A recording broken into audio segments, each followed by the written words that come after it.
Welcome back, boys and girls. Today we're going to finish our book, and I'm going to read chapters 19 and 20. Remember when we left off, Mr. Oacax was dead. Chapter 19, The Return. For a long time, Poppy gazed at the lifeless body of Mr. Oacax. She thought she should be feeling triumphant joy. Plain gladness would have been good enough. Somewhere she did not feel pride. But small as she was, it was buried deep. What Poppy felt was weariness, as if she had aged 4 seasons over the last hour. She felt old. Before her on the grass lay one of Mr. Oacax's feathers. Poppy had never really looked at an owl's feather. This one was quite lovely. It was a mottled brown color with a white tuft on top, soft as any baby's breath. She picked it up. In the breeze, the veins stirred slightly.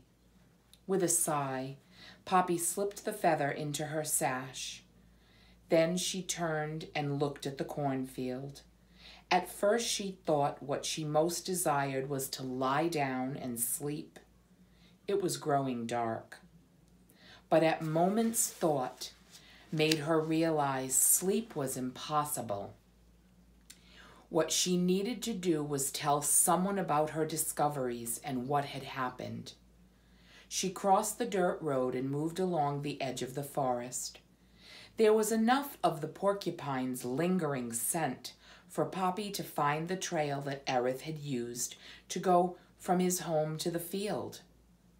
For once, and it made her smile wanly, she was grateful for the old fellow's stink. Plunging directly into Dimwood Forest, Poppy traveled slowly, methodically, taking the time for proper precautions. Now and again she paused to observe the lush view, the way moonlight filtered through the fragrant air, a very tall tree, a particularly beautiful fern, a bush laden with blackberries as big as her head. When Poppy reached Aerith's log, she paused long enough to contemplate Mr. Oacax's now abandoned snag tree. Who, she wondered, would live in it now? "Aerith," she called into the log from the entryway. "Are you home, Aerith?" In response, there was some scratching and snorting deep within. "That you, Aerith?" "Who the snail squirt is that?" came the growled reply.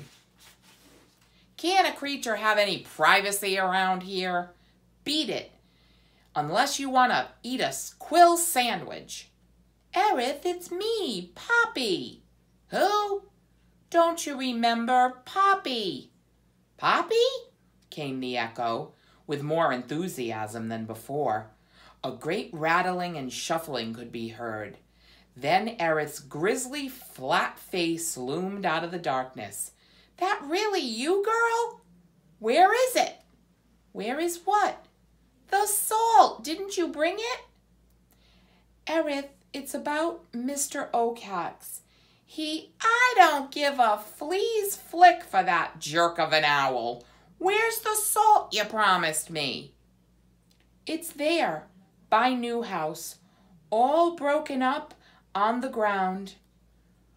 "On the ground?" Aerith shrieked. "What's it doing there?" "Aerith, I couldn't carry it, and besides—" "On the ground? Great snail swoggle! It'll melt to nothing." The porcupine came barreling by so fast, Poppy had to leap aside. The next moment he was all but running down the trail. "Can I sleep here?" Poppy called after him. "Can't stop to talk," Aerith called back, and indeed he was gone. Poppy stepped into the log, lay down, and was asleep at once. She slept until the sun was high. When she woke, Aerith had not yet returned, so she went out, found some seeds, ate them, returned to the log, and slept again until dusk. This time when she awoke, Erith was there. He was chewing in a loud, slobbering way on a chunk of salt. "Hello," Poppy said. Erith didn't even look up. "Delicious. Best salt I ever had." He licked his lips. "Awesome." "Then you got some of it?" "Some of it? All of it. I'm just about ossified. This is the last bit. It was all pure, wonderful salt. Absolutely delicious. Amazing. Divine." "Erith?" "What's that?" "Did you see Mr. Oakhax?" "Oh, yeah, him. Dead. What happened?" Poppy told him. The porcupine, though busy with the salt, slowed his slobbering to listen. When Poppy finished her story, she asked Erith, "What do you think?" Erith shook his head. "Never thought I'd appreciate that owl's hard head. But if what you say is true," "It is." "Well, I'm grateful he broke up this salt lick. Really, Poppy, it's incredible stuff. Want some? I mean a small taste." "Erith." "What's that?" "I'm going home now. May I come back and visit?" "Sure, Poppy, sure, anytime. And bring some salt." "I'm going now." "Poppy." "What?" "You're the salt of the earth." Poppy crossed Glitter Creek by using the bridge. The rest of the way she traveled by the side of the tar road. By the time she reached Gray House, it was late. The first thing she noticed was that the red flag was flying. She climbed the porch steps slowly. Instead of going right inside, she took a peek. The entire family was gathered in the front parlor. Lungwort stood atop the old straw hat, apparently in the middle of a speech. "And so, dear friends, we will have to break up the family. Yes, disperse. Go our separate ways.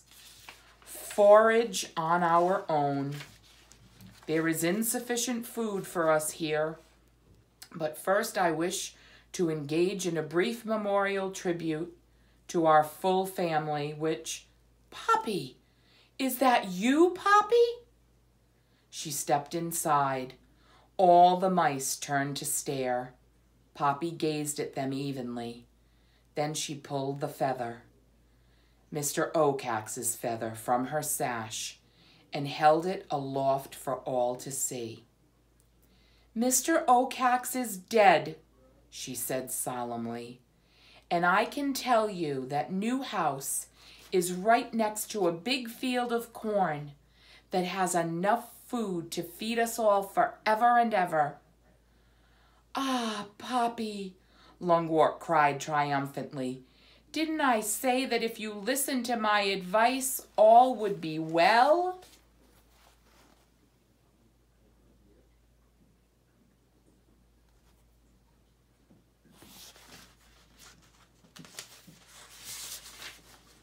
Chapter 20, A New Beginning.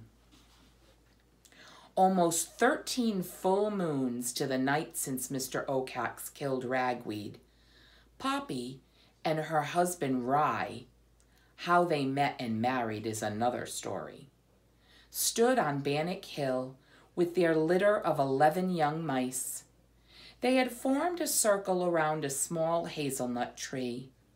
Looking on beneath a full golden moon was Erith the porcupine. "This tree," Poppy was saying to her rather restless children, "was planted after a fashion by my late and dear friend Ragweed.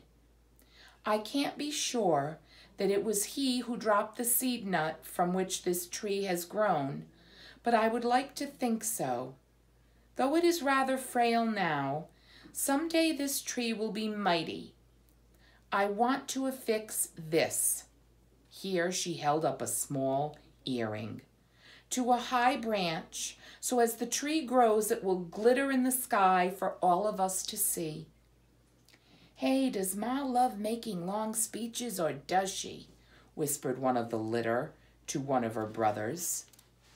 And here on Bannock Hill, Poppy went on, once forbidden to us, though we too live in Dimwood Forest, we shall have our dancing place. It doesn't matter how you dance, my children, slow or fast, by jumps or steps, as long as you are free to dance in the open air by the light of the moon, all will be well. Now, Erith, if you please. Old Erith, murmuring, "Mouse muck," under his breath, gave a grunt, but began to shake and rattle his quills until he settled into a steady beat. Then the 11 young litter mice began to dance their own way, with jiggles and jumps, and leaps and lops. As for Poppy and Rye, they spun round and round in a stately waltz, dancing by the light of the moon and the earring, which glittered high on the hazelnut tree. And that's the end of Poppy. I hope you enjoyed this book, boys and girls.